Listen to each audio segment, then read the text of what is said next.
গণপ্রজাতন্ত্রী বাংলাদেশ সরকারের পররাষ্ট্রমন্ত্রী ডক্টর দীপুমণিকে ফ্রান্স আওয়ামী লীগের উদ্যোগে সংবর্ধনা প্রদান করা হয় গতকাল। ফ্রান্স আওয়ামী লীগের সভাপতি নাজিমুদ্দিনের সভাপতিত্বে সাধারণ সম্পাদক এম এ কাশিমের পরিচালনায় প্রবাসী বাংলাদেশিরা তাদের বিভিন্ন সমস্যা ও দাবি তুলে ধরেন পররাষ্ট্রমন্ত্রীর কাছে। অনুষ্ঠানে অন্যান্যদের মধ্যে বক্তব্য রাখেন সাইফুল ইসলাম, সেলিমউদ্দিন সেলু, সাগর আহমদ, দেলোয়ার হোসেন কয়েস, আকরাম খান, আনোয়ার হোসেন প্রমুখ।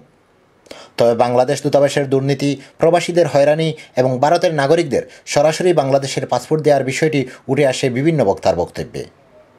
এছাড়া ভারতের নাগরিকরা বাংলাদেশি পরিচয়ে ফ্রান্সে রাজনৈতিক আশ্রয় নেওয়ার বিষয়টি রাষ্ট্রদূতের নীরবতা নিয়ে প্রশ্ন তোলা হয়। দীপুমণি বিষয়গুলো খতিয়ে দেখার আশ্বাস দেন। পররাষ্ট্রমন্ত্রী দীপুমণি তার বক্তব্যে অক্ষের মাধ্যমে কাজ করে দলের সুনাম অর্জন করার জন্য সবার প্রতি অনুরোধ জানান। প্রতিটি নেতাকর্মীর মনের মধ্যে আমি অন্তত আপনাদের কাছে অনুরোধ জানাবো, কখনো ভাববেন না আমরা ক্ষমতায় আছি, ভাবুন আমরা দায়িত্বে আছি এবং সে দায়িত্ব আমাদের সঠিকভাবে পালন করতে হবে। এবং এই দায়িত্ব খুব গুরু দায়িত্ব, কারণ আমরা অনেক বিশাল বিজয় নিয়ে এসেছি। বিজয় যত বড়, দায়িত্বও কিন্তু সেটার সঙ্গে মিলিয়ে তত বড়।